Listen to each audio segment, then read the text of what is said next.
other side. I'll show the area.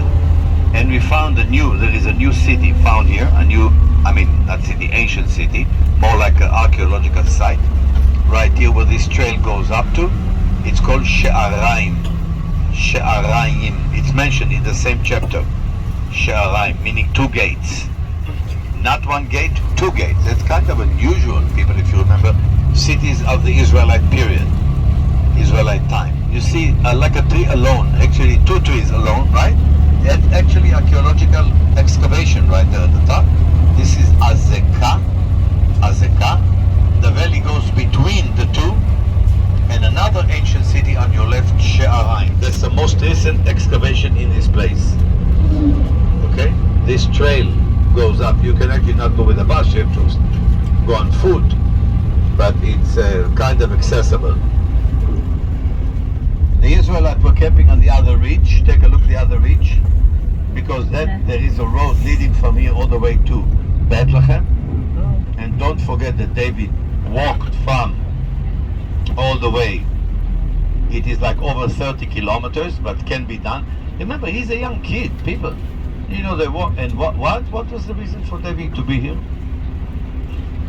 He's bringing food to his brothers, right? Being nice to them. Nice. Were they happy to see him? Why? Why they're not happy? What did they say to him? They complained about him. What did they say to him? You left our elder father well to take care of the sheep, meaning our dad cannot work anymore. You're supposed to do this job. We are here in the war. Do your job. But he's a kid. He's a teenager. He wants to see the action. He's very happy to come here. The rest of the story I'm sure you're going to read. 36 kilometers or so to the right. The road to the left there take you to the land of the Philistines, Gat, G-A-T, which by mistake is called Gat, which is still a city, Kiryat Gat, and then Gaza. We say in Hebrew, Aza. Okay? And the valley, look at the valley. You see Azekah, right? Azekah is in front of your eyes, about 11 o'clock. Okay? Behind me, on the other side of this, is Sochot.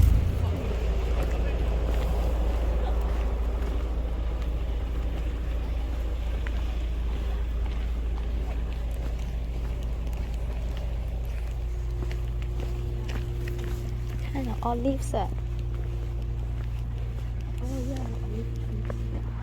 See the olive? It's the end of the harvesting time for the olives. We are walking through the brook of Elah. The brook of Elah.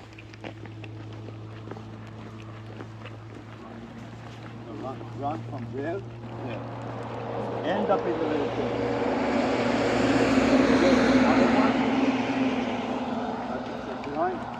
Only in the rain is dry. No water, only in the rain is sea. You need to have a good rainy season. When the stones are rolling in the water, they become smoother. Mm-hmm. The more the stones run in the water, the more they become. Exactly. So in the case of David, it would have been a real group with No. Season. Season. Yeah. When there is a flood, when there is a heavy rain, like in the Dead Sea, it is a watershed like this.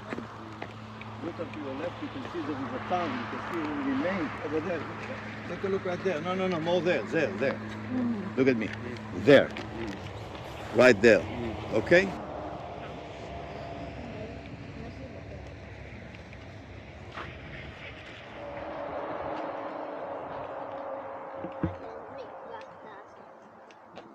So we meet at night or that. Later we have a David. Then I meet Goliath. We were talking about it. We were talking on the bus the other day. It's either the tallest or the biggest. So how? It's either Philip or Philip again. So are you volunteering? No. You talk like you're volunteering there. You need a giant so it's tall one.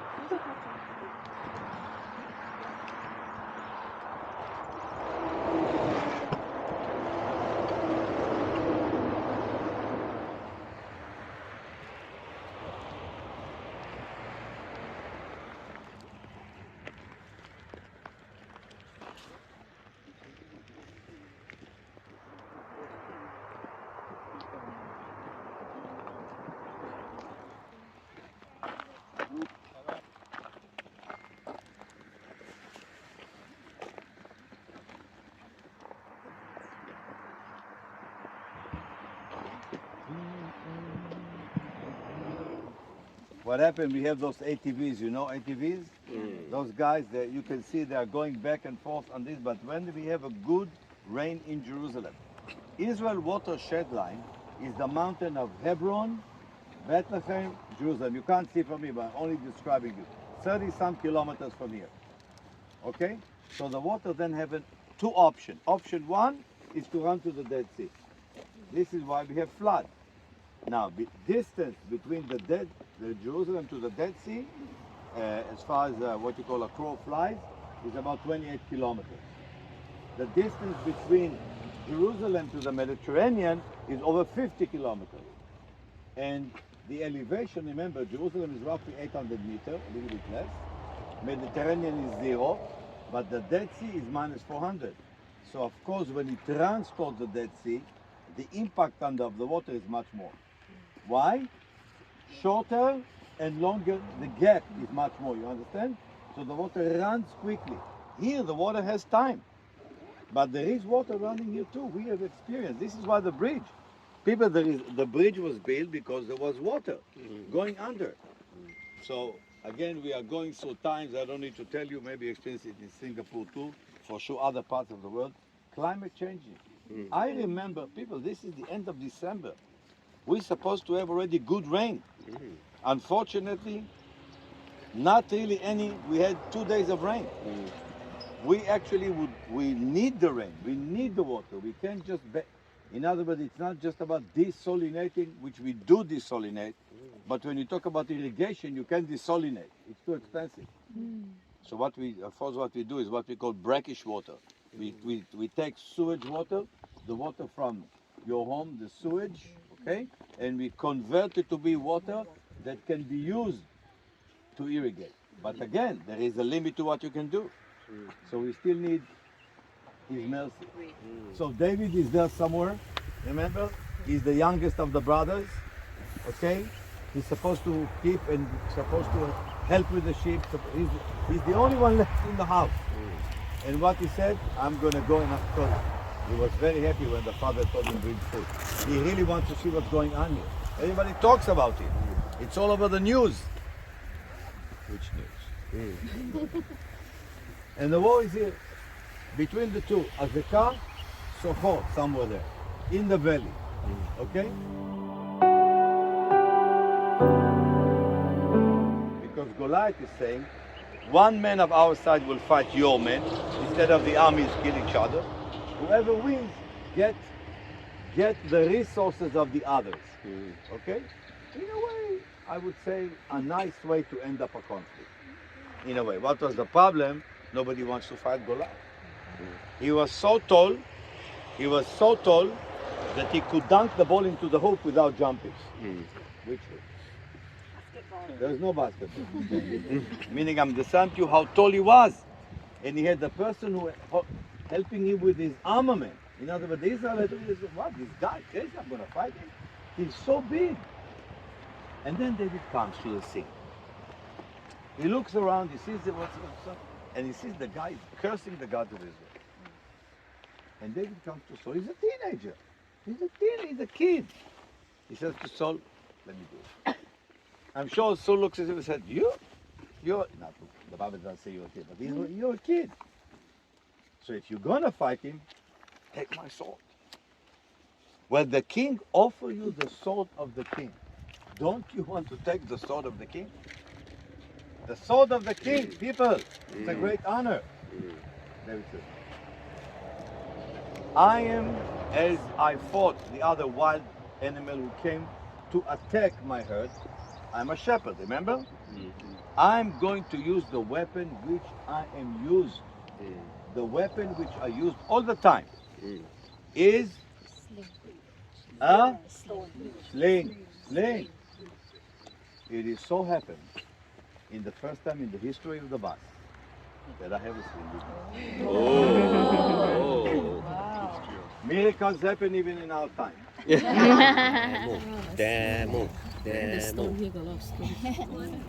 Maybe it was a bit bigger. What do?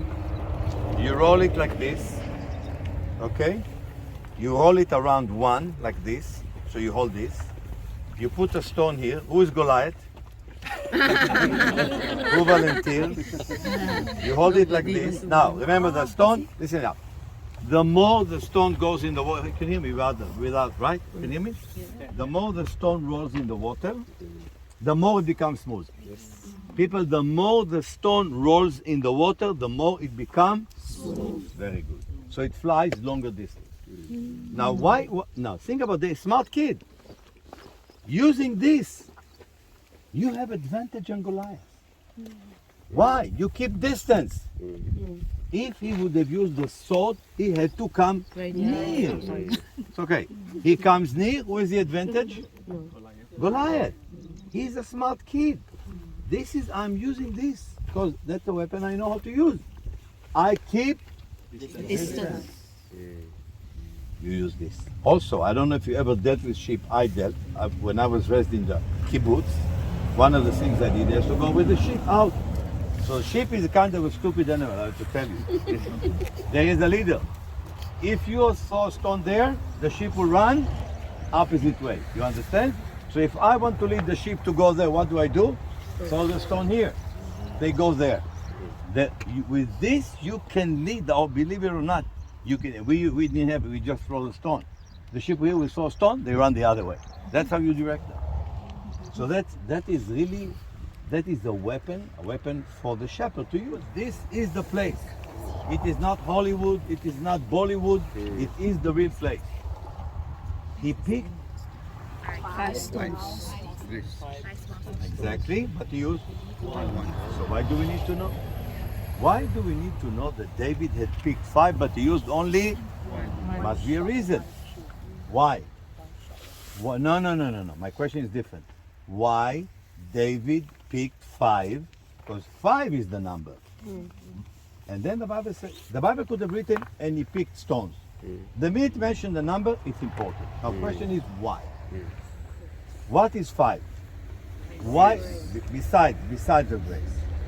Let's talk about practicality. What do we know about the Philistines back in those days? Where did they live? The Bible tells us. There is a whole list. 5 cities, that's all. Gaza, Ashkelon, Ashdod. I'm directing, you can't see it from here. Gath, remember Gath, but there is no Gath, there is Gat. And Ekron, which is somewhere here. Meaning 5 for 5. What is the message? There is a very clear message. Who will be the king that finally were able to get rid of the Philistine problem? Who? David. Because when Saul was a king, was he able to do it? No. When David becomes king, that's it.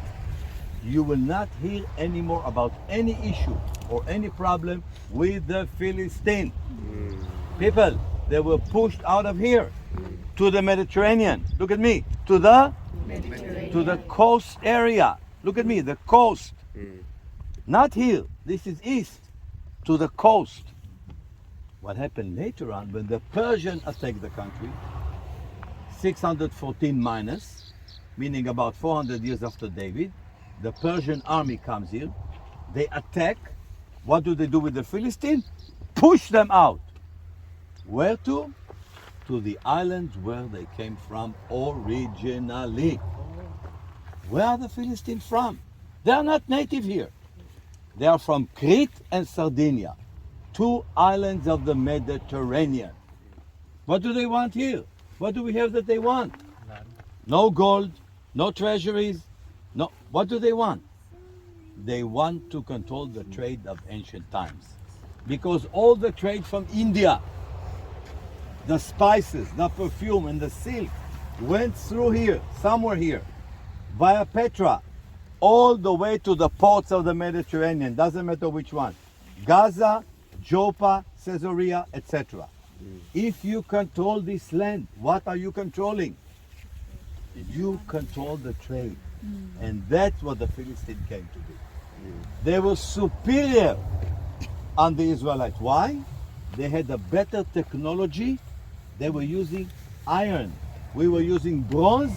They were using iron. You understand? Why they were superior? Why they were scared to fight them? Until David becomes king. When David becomes a king, he is able, not really with the 5 stones, it's a metaphor, but with the stone that he is collected, he is going to get rid of the Philistine issue, and the Philistines are pushed to the coastal area. Are you with me? The Romans are in control. Fast forward, are you with me? Jesus' time, and a bit later. The Jews are revolting the Romans. Remember we talked about it, in the year 70. Temple destroyed. The Jews are losing their sovereignty. And 60 years later, another revolt of the Jews. Wow, the Romans are so upset. How do you guys Jews dare to do that? Hadrian, Adrianus in Latin, was so upset and so angry of the Jews, he decided to do something. In English, it's called adding insult to injury. Meaning, not only I'm going to destroy your city, Jerusalem, again he destroyed it, and leveled it completely. Remember the street I showed you, the Cardo by the coffee place? You remember those pillars? Remember I told you, how do you call your shopping street? Orchard. Remember the big one? He left, that's what he built the Roman city, he changed the name of Jerusalem. No more Jerusalem, Ilia Capitolina. And then he said, I remember who were your enemies in the biblical time. I remember you had such a mighty nation that were your enemies. I'm going to call this place after your biblical enemies from the past. He, for the first time, put the name Palestine on maps. After the ancient Philistines, he divided the entire area that was called Judea to 3 different provinces. The north one, north of Caesarea, he called Palestina secondary.